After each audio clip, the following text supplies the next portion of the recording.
তারা জবরদস্তি ধাক্কা মেরে আমাকে বাড়ি থেকে বের করেছে। কার কাছে আমি বিচার চাইব?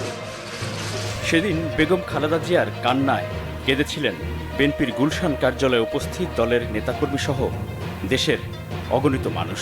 কিভাবে রাষ্ট্রীয় সন্ত্রাসের মাধ্যমে আমাকে শহীদ জিয়ার স্মৃতি বিজড়িত বাড়ি থেকে উচ্ছেদ করা হয়েছে। একজন বিরোধী দলীয় নেত্রী, সাবেক 3 বারের প্রধানমন্ত্রী, সাবেক রাষ্ট্রপতি ও সাবেক সেনাপ্রধানের সহধর্মিণী, তার এমন কান্নার পিছনের কথা জানেন না তরুণ প্রজন্মের অনেকেই। কি সেই অজানা কথা? আমি প্রায় 40 বছর ধরে এই বাড়িতে বাস করে আসছি। স্মৃতিময় বাড়ির সঙ্গে জোর করে ছিন্ন করা হলো আমার এতকালের সম্পর্ক।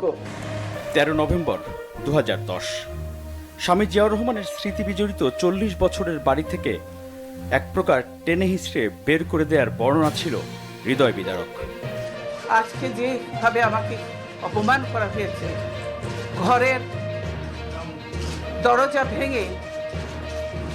দরজা ভেঙে আমার বেডরুমের দরজা ভেঙে রীতিমাত্র ট্রেনিং হিচড়ে তারা বের করেছে। আওয়ামী লীগ সরকারের পক্ষ থেকে সেদিন বেগম জিয়ার অভিযোগ অস্বীকার করে উল্টো তার বিরুদ্ধেই নানা অপবাদ ও অভিযোগ দেয়া হয়। টেনে হিচড়ে বাড়ি থেকে বের করে দেয়া, দরজার তালা ভাঙা, এক কাপড়ে চলতে যেতে বাধ্য করা, নিকটাত্মীয়ের সাথে অসদাচরণ নিতান্তই অসত্য, বানোয়াট ও উদ্দেশ্য প্রণোদিত। প্রায় 14 বছরের অপেক্ষার পর এবার জাতির সামনে সেই উচ্ছেদ অভিযানের অজানা কাহিনী।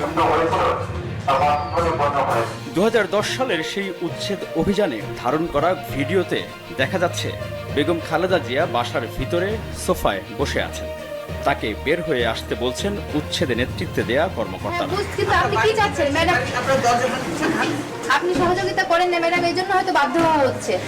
আমি সহযোগিতা সবসময় করি, আমি তো অসহযোগী, আমি কি করি? আপনার দরজা ভিডিওতে আরো দেখা যাচ্ছে বেগম জিয়া বলছেন সুপ্রিম কোর্টের আপিল শুনানি পর্যন্ত অপেক্ষা করতে। আমরা বেশি কথা বলতেছি না, আমরা তাহলে অ্যাপ্লাইড বিষয়টা নিতই না। না নিয়েছে তারা, এবং তারা রাইটলি আদেশ দিয়েছে। না, তারা 29 তারিখ ডেট দিয়েছে। ডেট দিয়েছে শুনানির জন্য। শুনানির জন্য এবং কোনো স্টে করে নাই তো, স্টে করে নাই। শুনানি পর্যন্ত তো আপনাদের অপেক্ষা করতেই হবে। মনে আছে গুলশান কার্যালয়ে বেগম খালেদা জিয়া বলেছিলেন তার সাথে চরম দুর্ব্যবহারের কথা, যে জোর করে ওনাকে উঠিয়ে নিয়ে আসেন, জোর করে দরকার হলে ওনাকে কোলে উঠিয়ে নিয়ে আসেন। অভিযানের সময় ধারণ করা সেই ভিডিওতে পরিষ্কার বোঝা যাচ্ছে উচ্ছেদ অভিযানের নেতৃত্বে থাকা এক কর্মকর্তা বলছেন, যাও ওনাকে উঠিয়ে নিয়ে আসো। এরপরে আপনারা সব গায়ে জোর করতেছেন। এই রাস্তাটা ক্লিয়ার করুন তো, দেখি রাখো। এছাড়া বেগম খালেদা জিয়ার বেডরুমের দরজা ভেঙে ভিতরে প্রবেশ করেছিল উচ্ছেদ অভিযানে অংশ নেয়া সদস্যরা। সবচেয়ে সুন্দর ঘর বেগম খালেদা জিয়ার শোবার ঘরটি।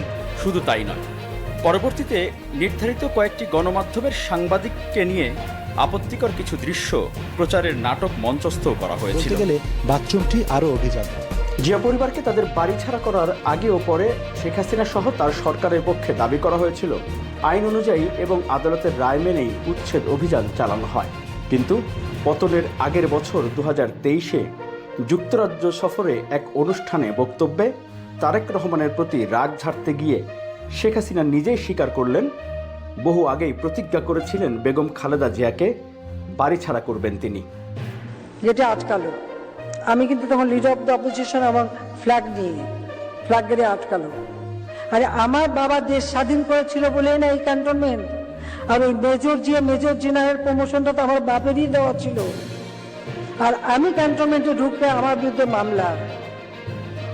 সেদিন প্রতিজ্ঞা করেছিলাম যে ওই ক্যান্টনমেন্টে বসবাস করতে হবে না, যেদিন সময় পাবো বের করে দেবো।